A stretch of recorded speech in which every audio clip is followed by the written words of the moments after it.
chapitre 35. Genèse chapitre 35.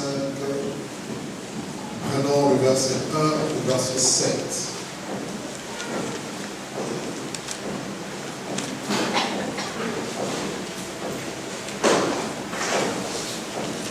Genèse chapitre 35, le verset 1 au verset 7. Dieu dit à Jacob, lève-toi et monte à Bethel et demeure-y. Là tu dresseras un autel au Dieu qui t'apparut lorsque tu fuyais Ésaü, ton frère. Et Jacob dit à sa maison et à tous ceux qui étaient avec lui, ôtez les dieux étrangers qui sont au milieu de vous, purifiez-vous et changez de vêtements. Nous nous leverons et nous monterons à Bethel. Et là, je dresserai un autel au Dieu qui m'a exaucé dans le jour de ma détresse et qui a été avec moi pendant le voyage que j'ai fait. Et ils donnèrent à Jacob tous les dieux étrangers qu'ils avaient entre leurs mains et les anneaux qui étaient à leurs oreilles. Et Jacob les enfuit sur le térébinth qui était près de Sichem. Ensuite, ils partirent, et la terreur de Dieu se répandit sur les villes qui les entouraient, et on ne les poursuivit point les fils de Jacob. Et Jacob arriva, et lui et tous ceux qui étaient avec lui, à Luz, qui est Bethel, dans le pays de Canaan.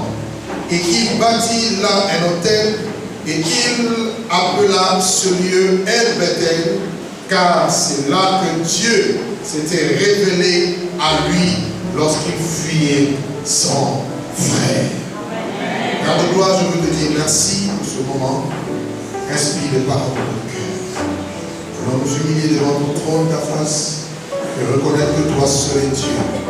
Seigneur, viens faire ta volonté, accomplis ton œuvre et que ta parole soit ce matin, esprit et vie, qu'elle pénètre nos cœurs, qu'elle nous délivre, qu'elle nous restaure et qu'elle nous transforme dans ta présence. Donne-nous les transports d'allégresse afin que nous puissions toujours nous réjouir à cause de ton nom. Seigneur, pour le contrôle de ce lieu et que tout soit sous ton contrôle au nom puissant de Jésus, notre Seigneur et Sauveur. Nous avons ainsi prié. Amen. Le thème de ma prédication ce matin, c'est Va à Bethel. Aide-moi à dire à ton voisin, va à Bethel. Va à Bethel. Dis-lui encore, va à Bethel. Va à Bethel. Il est question ici d'un homme du nom de Jacob. Jacob était qui? Jacob était le fils d'Isaac. Il était le petit-fils d'Abraham. Quand Dieu va appeler Abraham, il dit de sortir de son pays, de sa patrie, et d'aller dans le pays qu'il allait lui montrer. Et Abraham est sorti avec sa femme, Lot, après la mort de Térak, et il va suivre les ordres de Dieu, et il va se retrouver dans la terre promise. Et voyez-vous, par la suite, Dieu va bénir Abraham quelques années après, suite à la promesse qu'il lui avait faite, et Isaac, le fils unique, c'est-à-dire le fils de la promesse, viendra après Ismaël, et par le fils de la promesse Isaac, Dieu va donner à Isaac un enfant, c'est-à-dire deux enfants déjà qui étaient des jumeaux, Ésaü l'aîné et Jacob. Et vous allez voir que avant même la naissance de ces enfants, Rachel, plutôt, la mère de Jacob va annoncer, Rebecca va annoncer de par l'Éternel que Dieu avait choisi Jacob et qu'il avait haï Ésaü. Pourquoi? Parce que Jacob avait sur lui la bénédiction de Dieu. Il était porteur, n'est-ce pas, de la promesse que Dieu avait faite à Abraham. Et cette promesse qui a été réitérée dans la vie d'Isaac. Et parce qu'il n'était pas l'aîné, en réalité le droit d'aînesse et la bénédiction devaient revenir à Ésaü qui était l'aîné. Mais vous allez voir qu'à cause du fait que Ésaü était charnel, il était profane, il va mépriser le droit d'aînesse. Il va mépriser la bénédiction. Et au moment où Dieu a voulu bénir, la bénédiction était venue dans la vie de Jacob. Jacob l'avait compris sur paix. Premièrement, il avait vendu, comment dirais-je, le droit d'aînesse par le pot des lentilles. Pour dire qu'il il avait méprisé le droit de Dieu. Il avait méprisé les choses de Dieu à cause du matériel. Bien-aimés dans le Seigneur, faisons attention de ne pas vendre la grâce de Dieu, de ne pas mépriser la grâce de Dieu à cause de ce que nous pouvons avoir dans cette vie éphémère. Alléluia. Amen. Et Jacob, lui, va accepter de prendre le droit d'aînesse, et mis à part cela, il va aussi prendre la bénédiction. Il va prendre la bénédiction parce qu'il avait usurpé cela. La bénédiction vient sur lui. Lorsque Ésaü, son frère, va la prendre, il sera en colère, il va s'énerver, et ce qui va faire en sorte que Jacob va fuir et va se retrouver dans la maison de Laban. Laban qui était son oncle. Et arrivé dans la maison de Laban, il a trouvé la fille de Laban qui était Rachel. Il a aimé Rachel. Il va travailler 7 ans pour Rachel. Et au moment du mariage, on va lui donner Léa. Et parce qu'il aimait Rachel, il va travailler 7 ans de plus supplémentaires. Et après ce moment-là, il va avoir Rachel. C'est-à-dire qu'il est resté chez Laban près de 14 ans pour recevoir ces choses de la part du Seigneur. Alléluia. Et après cela, il va sortir de la maison de Laban et il va retourner dans la maison de son père. Et c'est là que l'histoire va commencer. Et pendant qu'il est rentré, il avait peur de quelque chose. Il savait que Ésaü, son frère, était en colère. Il savait que Ésaü chercherait à le tuer. Pourquoi? Parce qu'il avait déjà volé la bénédiction. Et pendant qu'il rentrait, il arrive dans un certain lieu qu'on appelle Luz. Il va passer la nuit. La Bible dit qu'il va poser sa tête sur une pierre. Et pendant que sa tête était posée sur la pierre, Dieu lui donne une vision. Il voit une échelle qui est appuyée sur la terre et dont le sommet touchait au ciel. Il voit des anges qui montent et des anges qui descendent. Alléluia. C'était une image magnifique. En réalité, il a vu le lien qu'il y a entre le ciel et la terre. Il a vu la réalité de choses spirituelles et la réalité de choses terrestres. Il a vu des anges qui montent et des anges qui descendent. Bien aimé dans le Seigneur, en réalité, les anges sont au ciel. Et puisqu'ils sont au ciel, ils doivent d'abord descendre et ensuite monter.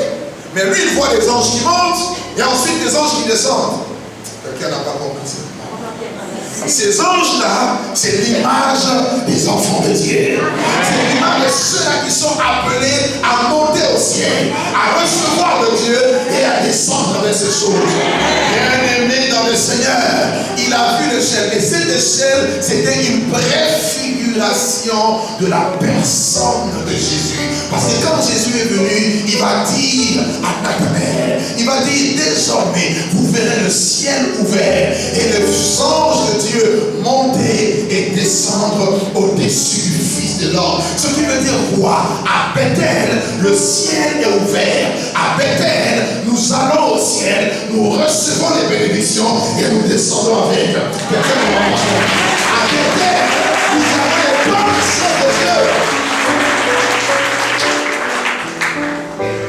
Aide-moi à dire encore à ton voisin, Bethel. Dis-lui encore, Bethel. Lorsqu'il se réveille, il dit, oula, qu'est-ce qui se passe? Ce lieu est redoutable. C'est ici la maison de Dieu. C'est ici la porte des cieux. Bethel veut dire la maison de Dieu. Bethel veut dire la demeure de Dieu. Bethel veut aussi dire la porte des cieux. Là où le ciel s'ouvre, oh my God. Là où il y a les fenêtres au ciel. Là où tu peux recevoir les choses qui viennent de Dieu. Car tout nom parfait et toute grâce excellente descend de Dieu, descend du ciel. Oh, j'aime quand le ciel est ouvert. Quand le ciel est ouvert, quelque chose se passe.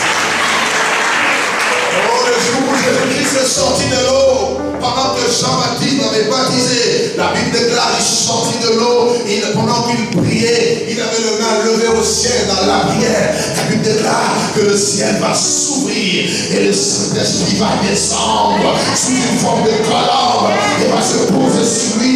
Et une voix va parler depuis le ciel. Celui-ci est mon fils bien-aimé, en qui je vis toute mon affection. Lorsque le ciel est ouvert, le Saint-Esprit descend. Lorsque le ciel est ouvert, le Saint-Esprit de Dieu descend. Oh, j'aime quand le ciel est ouvert. Bien-aimé, j'aime quand je marche avec le ciel. Je suis à Maurice, le ciel est ouvert. Je suis aux États-Unis, le ciel est ouvert. Partout où tu es, le ciel. Et ça, c'est ça le désir de Dieu. C'est que tu sois à Bethel. Ne sois pas en dehors de Bethel. Sois à Bethel. Parce qu'à Bethel, tu es dans la maison de Dieu. Parce qu'à Bethel, tu es dans la présence de Dieu. Parce qu'à Bethel, le ciel est ouvert. La porte et le ciel est ouvert. Est-ce que tu commences à comprendre un peu? Dis-lui encore, va à Bethel. Dis-lui encore, va à Bethel. Qui va aller à Bethel aujourd'hui? Amen. Tu vas comprendre tout à l'heure. Il voit cette vision et il continue sa route. La Bible déclare qu'il va faire un monument en guise pour se rappeler de ce qui s'est passé. Et il poursuit sa route. Il arrive quelque part. Il voit l'ange de l'Éternel qui vient à lui. Et il va combattre contre l'ange qui dit Dieu, il va vaincre. Et le matin, il pose la question à l'ange, quel est ton nom? L'ange refuse de lui décliner son identité. Mais il dit, mais pourquoi demandes-tu mon nom? Et l'ange va lui dire, désormais on ne t'appellera plus Jacob, ce qui veut dire voleur, usurpateur, trompeur, mais on t'appellera Israël. Celui qui a lutté avec Dieu. On t'appellera fils de Dieu. On t'appellera fille de Dieu. Tu veux changer ton identité. Si tu étais pécheur, tu veux une rencontre sincère avec toi pour changer ton identité. Et la parole de Dieu dit, parce que nous avons reçu Jésus, à tous ceux qui l'ont reçu, à ceux-là même qui croient en son nom, la parole de Dieu leur a donné le pouvoir de devenir enfant de Dieu. Ce qui veut dire héritier de Dieu, co-héritier de Christ, membre de ça, alléluia, citoyen des cieux, membre du royaume de Dieu. Dieu change ton identité. Je suis venu dire à une personne aujourd'hui, ici hier tu étais dans le péché, aujourd'hui tu ne dois plus être dans le péché, parce que tu as changé ton identité. Tu es plus de ce que tu étais dans le passé. Tu es devenu une nouvelle créature. Tu es devenu une nouvelle créature. Les choses anciennes sont passées. Et toutes choses sont devenues nouvelles. Alléluia. La vie de Jacob était renouvelée. Non, je connais un Dieu. Ce Dieu n'a changé de nom. Il est capable de changer ton identité. Il est capable de changer ta destinée. Il est capable de te donner un avenir meilleur. N'a-t-il pas dit, je connais les projets que je formais sur vous. Projets de paix et non de malheur. Vous voulez un avenir et de l'espérance. Dans Genèse chapitre 33, il rencontre Isaïe, son frère. 20 ans après, et Jacob s'humilie devant la main d'Ésaü. Ésaü lui pardonne. Il reçoit la faveur de Dieu. Et bien aimé, ce qui va se passer, c'est quoi? Après cet épisode, dans Genèse 34, le péché va rentrer dans la maison de Jacob. Pourquoi il faut aller à Bethel? Parce qu'à Bethel, c'est la présence de Dieu. Et lorsqu'on vit dans le péché, Dieu se loin de nous. C'est ça le problème. Et c'est ce qui s'est passé dans Genèse 34. Il a vu la main de Dieu. Il était à Bethel. C'est lui qui a nommé ce lieu-là Bethel, qui s'appelait autrefois Luz. Mais dans Genèse 34, le péché entre dans sa maison. L'idolâtrie entre dans sa maison. Mais parce que Dieu aimait cet homme, parce que Dieu aimait cette personne, dans Genèse 35, qui est notre texte de base, nous retournons dans Genèse 35, regardez au verset 1er ce que Dieu dit. La Bible dit, Dieu va parler à Jacob. Oh, j'aime quand Dieu parle à quelqu'un. Quand Dieu parle à une personne, cela signifie que Dieu se révèle à la personne. Amen. Vous savez, il y a une différence entre un homme vous parle et quand Dieu vous parle. Amen. Moi, je peux vous parler, rien ne peut se passer. Mais quand Dieu vous parle, vous avez la révélation de sa personne. Or, lorsque la révélation de Dieu arrive, c'est la lumière de Dieu qui vient autour de vous. La révélation, c'est le fait d'enlever le voile. La révélation, c'est la lumière. La révélation, c'est la manifestation de ce qui est caché en vous. Alléluia. Dans Ésaïe chapitre 6, la Bible dit que Ésaïe prophétisait et il dira que l'année de la mort du roi Osias, je vis le Seigneur assis sur son trône et les séraphins étaient autour du trône. Ils avaient 6 ailes, deux dont ils se servaient pour voler, 2 dont ils se servaient pour se couvrir la face, tellement qu'il saint, tellement qu'il est pur, tellement qu'il est pur, tellement qu'il est saint. La Bible déclare que la sainteté convient dans sa maison. Et d'eux dont il se servait pour se couvrir les pieds. Il criait l'un à l'autre, saint, saint, saint. Et l'Éternel est saint. Et toute la terre est pleine de sa gloire. Ésaïe a vu, il a vu la fumée qui remplissait, la nuée de Dieu qui remplissait le Bethel céleste, qui remplissait la maison céleste, la gloire de Dieu. La Bible déclare que dans son palais, tout s'écrit gloire. La gloire de Dieu remplissait le ciel. Il a vu cette vision. Et il a dit là, malheur à moi, car je suis perdu. Je suis un homme dont les lèvres sont impues et les yeux ont vu le roi. Personne ne lui a dit qu'il était dans le péché, mais la révélation de Dieu, parce qu'elle est venue dans sa vie, il s'est vu. Oh, que Dieu se révèle à une personne aujourd'hui. Jacob était là. Il y a eu des dieux étrangers qui sont rentrés dans sa maison. Il n'a pas vu cela. Du moins, il a laissé faire. Dieu lui dit maintenant, écoute Jacob, parce qu'avant cet épisode, il va bâtir sa maison à Sukkot, et il va construire des tentes, des cabanes pour ses troupeaux. Dieu lui dira à Jacob, lève-toi, va à Bethel. Quand Dieu lui dit va à Bethel, il se rappelle de ce qui s'est passé à Bethel. Avant même d'obéir à cet ordre, c'est Jacob qui va dire à sa maison et à ceux-là qui étaient avec lui 3 choses. Il faut noter cela. Il y a 3 choses importantes à savoir avant d'aller à Bethel. La première chose qui est importante à savoir avant d'aller à Bethel, Jacob dit à sa maison, il dit ôtez les dieux étrangers. Ôtez, enlevez les dieux étrangers. Pourquoi? Parce que les serviteurs de Jacob avaient emmené des dieux étrangers. La deuxième chose, il va dire purifiez-vous. Troisième chose, il dira changez de vêtements. Première chose, ôtez les dieux étrangers. Pourquoi Jacob a-t-il dit d'ôter les dieux étrangers? Parce que pour Jacob, il n'y a qu'un seul Dieu, Yahvé. Et la Bible déclare par rapport à ce Dieu-là, tu aimeras le Seigneur ton Dieu de tout ton cœur, de toute ton âme, de toute ta force et de toute ta pensée, et tu le serviras, lui seul. Donc Dieu ne veut pas partager sa gloire avec une autre idole. Dieu ne veut pas que tu aies un autre Dieu devant sa face. Amen. Il dit quoi? Je suis l'Éternel, c'est là mon nom. Je ne donnerai pas ma gloire à un homme, ni mon honneur aux idoles. Dieu ne partage pas sa gloire avec un homme. Dieu ne partage pas son honneur avec les idoles. Il dit tu ne feras pas des représentations, des choses qui sont au ciel, qui sont sur la terre, sous la terre. Tu ne te prosterneras point devant ces choses. Tel que l'ordre de Dieu. Dieu est contre l'idolâtrie. Dieu est contre les dieux étrangers parce qu'il ne partage pas sa gloire. Alléluia.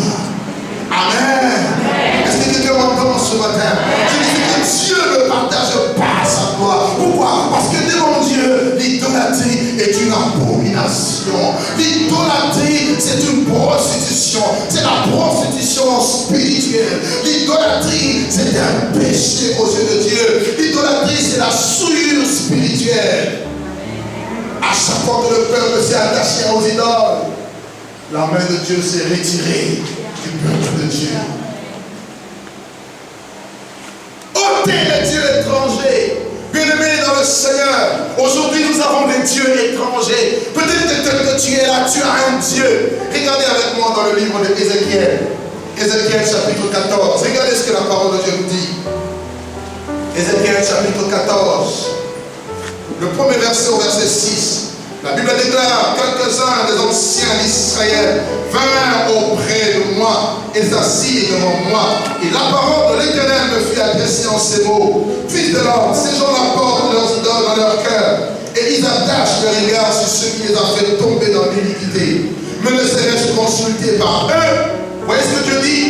C'était un peuple qui avait des idoles. Non les idoles de statues, mais ils avaient des idoles dans leur cœur. C'est-à-dire que tu ne peux pas aller avec elle tant qu'il y a une idole dans ton cœur.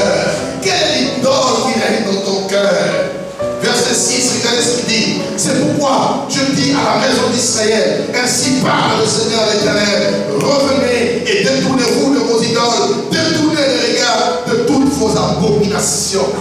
Ôtez les dieux étrangers. Enlevez les idoles qu'il y a dans le cœur. Quelle idole qui domine dans ton cœur? Une idole c'est quoi? Une idole en dehors des statues, en dehors des images qu'on peut faire. Une idole c'est tout ce qu'on aime plus que Dieu.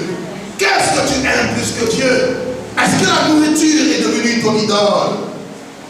Est-ce que ta femme est devenue ton idole? Est-ce que ton mari est ton idole? Est-ce que ce sont tes enfants qui sont ton idole? Tes idoles, je dirais. Est-ce que c'est ta maison qui est devenue ton idole? Est-ce que c'est ta voiture qui est ton idole? Est-ce que c'est l'argent qui est ton idole? Est-ce que c'est un homme qui est ton idole?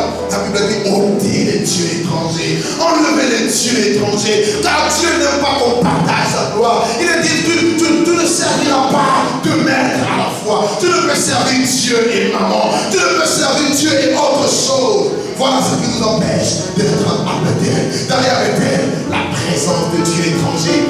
Et Dieu dit, ôtez les dieux étrangers, répentez-vous. La repentance, c'est le fait d'ôter le péché. La repentance, c'est le fait de revenir à Dieu de tout son cœur. La repentance, c'est le message central de la Bible. Si Dieu a envoyé tous les prophètes, c'est parce que ces prophètes avaient un message pour l'humanité. Revenez à Dieu et le Dieu détournera sa colère de vous. Tel est le plan de Dieu, telle est la volonté de Dieu. Ôtez les dieux étrangers. Jacob ici a agi comme un prophète. Il savait qu'à Bethel, Dieu ne pouvait pas descendre tant qu'il y avait des idoles. Bien-aimés, nous prions. Quelquefois, nous ne voyons pas la main de Dieu. Vous savez pourquoi? Parce que nous avons des idoles dans notre cœur. Parce que nous mélangeons Dieu avec autre chose. Ça, c'est la première condition. Aide-moi à dire à ton voisin, ôte les idoles de ton cœur. Dis-le à haute voix, ôte les idoles de ton cœur. Alléluia. Alléluia. Deuxième chose que Jacob dit ici, il dit purifiez-vous. Quand on parle de la purification c'est quoi? La purification c'est la sanctification. La purification c'est le fait d'enlever toutes sortes de souillures. Purifier veut dire laver. Purifier veut dire nettoyer. Jésus dit aux pharisiens, vous nettoyez le dehors de la cour, mais l'intérieur est rempli d'ossements de mort. Dieu veut que tu nettoies d'abord ton cœur. Car il dit si l'intérieur est pur et net, tout viendra. Il me cache de l'abondance du cœur que la bouche parle. Il dit purifiez-vous, enlevez les mauvaises choses. Laissez-vous laver par la parole de Dieu. Comment faire pour se purifier? Il y a trois choses qui peuvent nous purifier. La première chose qui nous purifie, c'est la parole de Dieu. Jésus dit, sanctifie-les par ta vérité, car ta parole est la vérité. La parole de Dieu nous lave, nous purifie, nous nettoie. Il dit déjà vous êtes purs à cause de la parole que je vous ai annoncée. Deuxième chose qui nous purifie, c'est le Saint-Esprit. L'Esprit de Dieu nous purifie, nous sanctifie. Que le Dieu de paix nous sanctifie lui-même, corps, esprit et âme. La présence du Saint-Esprit dans ta vie va purifier ton esprit, va purifier ton âme, va purifier ta conscience des œuvres mortes. Et troisième chose qui purifie, c'est la prière. La Bible dit tout est sanctifié par la parole de Dieu et par la prière. La prière nous purifie. La prière nous détache des saletés de ce monde. La prière fait que nous nous rapprochons de Dieu et nous nous détachons du monde. Plus tu pries, plus tu aimes les choses de Dieu. Moins tu pries, moins tu aimes les choses de Dieu. Car la prière nous rapproche de Dieu. La prière fait que tu deviennes un avec le Seigneur. Purifiez-vous. Dans Ésaïe chapitre 52, verset 11, la parole de Dieu nous dit ceci. Purifiez-vous, vous tous qui portez les vases de l'Éternel. Ésaïe chapitre 52, verset 11. On nous parle de la purification. Il dit partez, partez, sortez de là, ne touchez rien d'impur, sortez du milieu d'elle. Sortez du milieu d'elle, purifiez-vous, vous tous qui portez les vases de l'Éternel. La parole de Dieu appelle son peuple à la purification. On ne peut pas aller à Bethel avec des souillures.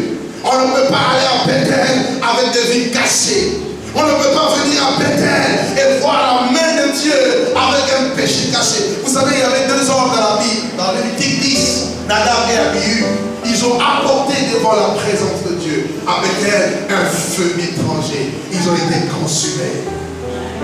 Et Dieu veut que nous soyons peuple se purifie. Dieu veut que je me purifie. Dieu veut que tu te purifies. Alors dis à ton voisin, purifions-nous. Non, dis-lui à trois, purifions-nous.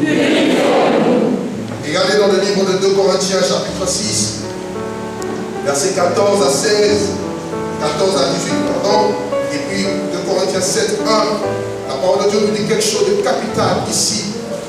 2 Corinthiens chapitre 6.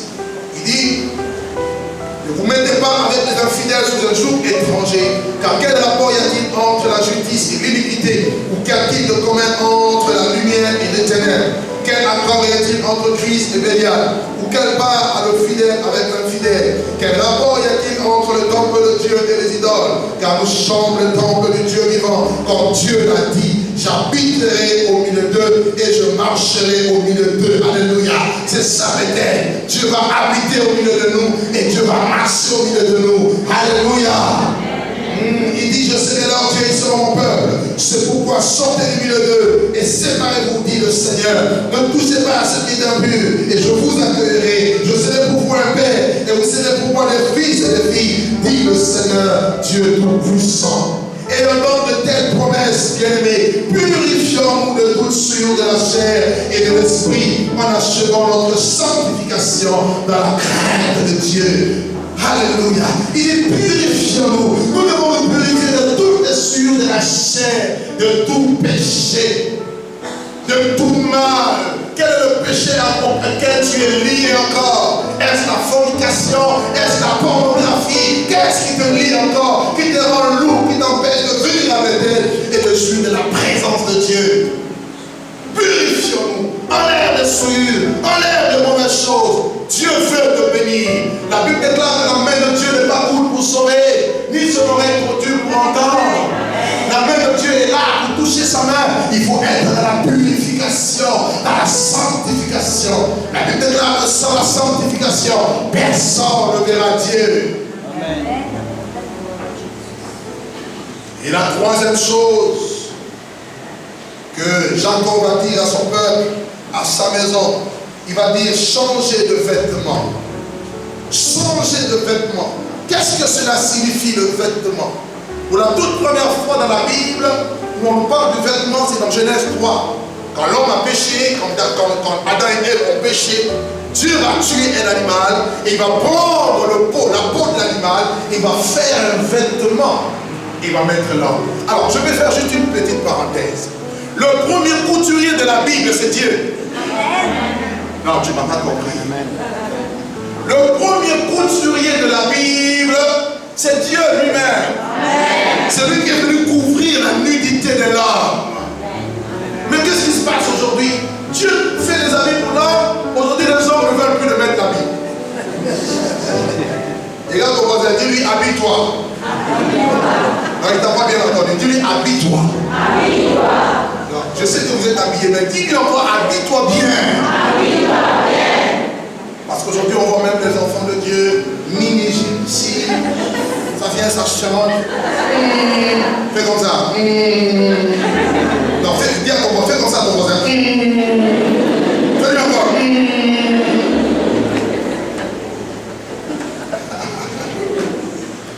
Yves Saint-Laurent, comment ça va être le couturier là? Yves Saint-Laurent, c'est un couturier? Oui. Je ne connais même pas. On ne connaît pas.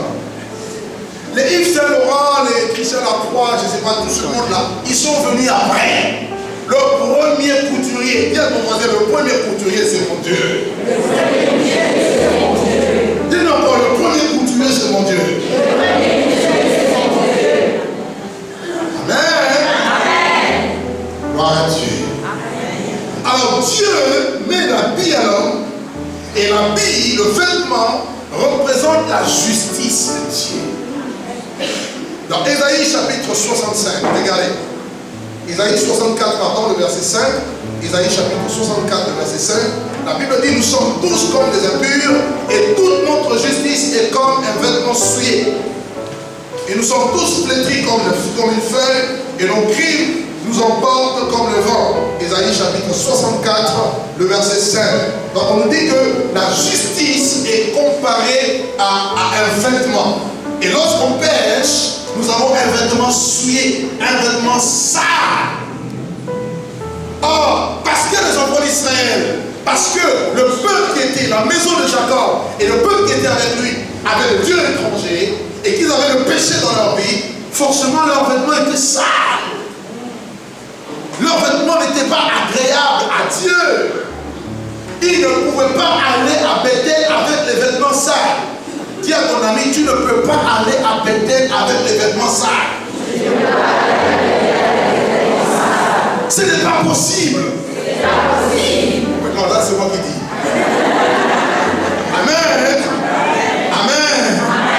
Gloire à Dieu. Pour aller à Bethel, tu dois avoir des vêtements purs. Tu dois te laver. Tu dois changer de vêtements. Je ne parle pas d'habits comme ça, mais je parle de vêtements spirituels. Alléluia. Dans Zacharie chapitre 3, vous allez voir que Josué était là, le souverain sacrificateur, il était devant l'ange de l'Éternel. La Bible dit que Satan le réclamait. Vous savez pourquoi? Parce qu'il avait des vêtements sales. Satan était en train de le réclamer. Il réclamait sa vie. Excusez-moi, le diable réclame la vie de tout un chacun de nous. Comme il a réclamé la vie de Job, il te réclame aussi. Satan a réclamé Pierre auprès de Jésus en disant, Jésus a dit à Pierre, Simon, Simon, Satan vous a réclamé pour vous cribler comme le froment. J'ai prié pour toi afin que ta foi ne défaille point. Amen. Satan vous réclame. Mais si nous avons des vêtements sales, Dieu ne peut pas nous défendre. Comment faire pour changer les vêtements? Il faut accepter Jésus-Christ. Il faut accepter le pardon. Il faut une vie de repentance. Lorsqu'on se répand, Dieu change nos vêtements. Dieu enlève nos vêtements sales et Dieu nous donne des vêtements de fête. Alléluia. Le diable ne peut pas condamner un enfant de Dieu qui se répand. Non, il n'y a plus de condamnation pour tous ceux qui sont en Jésus. Si tu es en Jésus, le diable ne peut pas te condamner.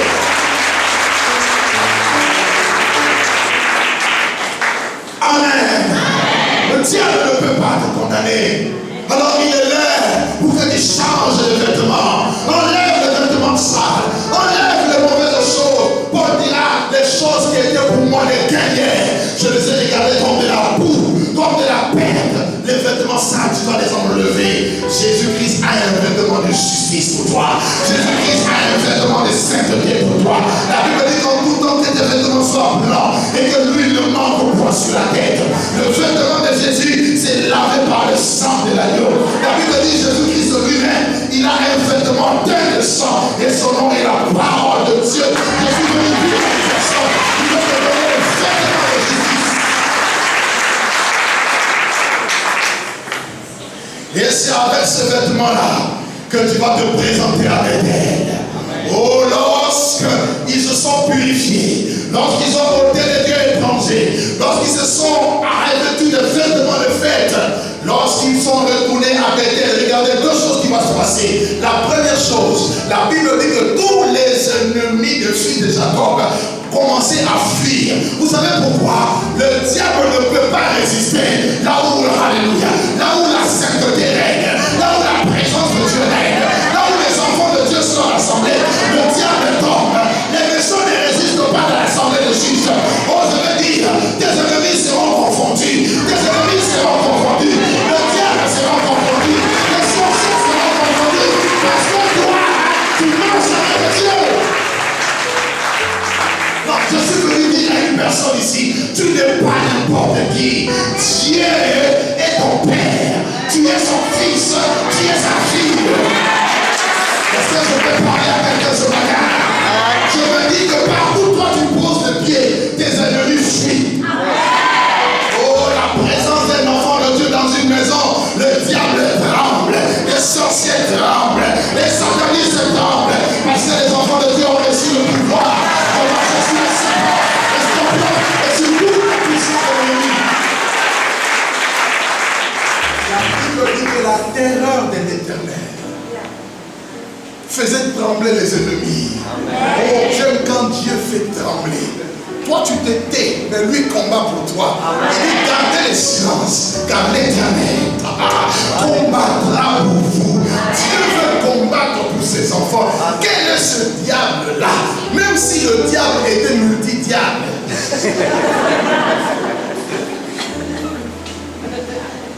Quelle est cette maladie-là qui va déranger l'enfant de Dieu? Non, quel est ce problème-là? C'est quoi? Chômage? Célibat, oh my God, c'est rien devant Dieu. Quels sont ces ennemis-là qui veulent se dresser devant toi? La Bible dit, nul ne tiendra devant toi. Tout lieu te fouillera. La plante de tes pieds, Dieu te lèvera. Dieu te lèvera. Dieu te lèvera. Oh, je suis dans la joie parce que je pars à Bethel. Oh, je dis à quelqu'un, je suis dans la joie parce que je pars à Bethel. Et lorsque tu arrives à Bethel, les choses changent. Parce que Bethel, c'est la maison de Dieu. À l'époque, c'était un lieu. Par la suite, ce lieu-là est devenu le temple que Salomon avait dédié. Quand Salomon a dédié le temple, Dieu a dit, si mon peuple, sur qui est invoqué mon nom, en ce lieu, s'humilie, prie et cherche ma face, se détourne de ce mauvais voie, je l'exaucerai des cieux, je guérirai son pays. Ça veut dire qu'à Bethel, il y a l'exaucement. À Bethel, il y a la guérison. Oh, quelqu'un ne m'a pas compris. Lorsque tu viens à Bethel, tes problèmes sont réglés. Lorsque tu viens à Bethel, oh Dieu donne la solution. Lorsque tu arrives à Bethel, les choses changent. Mais quand Jésus est venu, Jésus a changé les choses. Il a dit maintenant à la femme samaritaine, il dit, ce n'est plus à Jérusalem, ce n'est pas sur cette montagne que vous allez adorer Dieu. Donc Bethel a changé de stratégie. Bethel, ce n'est plus à Jérusalem. Bethel, c'est là où 2 ou 3 sont réunis au nom de Jésus. Jésus au milieu d'eux. Oh, je vais dire à une personne, tu es à Bethel. Lorsque tu viens à Bethel, viens, tes fardeaux vont laisser. Les fardeaux, Jésus va te libérer de tous tes fardeaux. Tu vas sortir d'ici léger. Tu es venu lourd, tu vas sortir léger. Tu es venu avec la tête baissée, tu vas sortir la tête levée. Tu es venu triste, tu auras les prendre là dehors.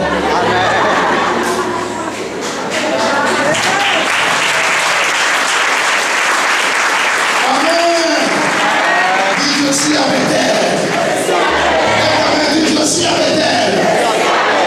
Non, la Bethel, c'est la présence de Dieu. À Bethel, l'onction de Dieu coule. À Bethel, la gloire de Dieu est manifestée. À Bethel, les démons sont chassés. À Bethel, la puissance de Dieu est révélée. À Bethel, les choses changent. À Bethel, les morts sont ressuscités. À Bethel, la puissance de Dieu est révélée. À mon ami, je suis à Bethel. Je suis à Bethel. Le ciel est ouvert. Le ciel est ouvert. Je vais recevoir ma bénédiction. Je vais recevoir ma part. C'est ta grâce qui me sauve.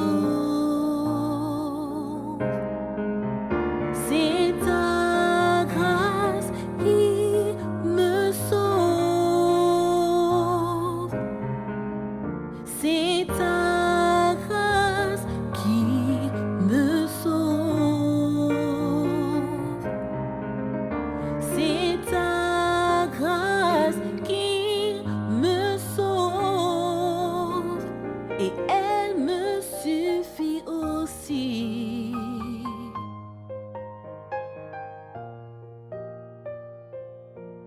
Si j'avais été autant de pas, Jésus, aurais-je été indulgent devant la foi des tiens?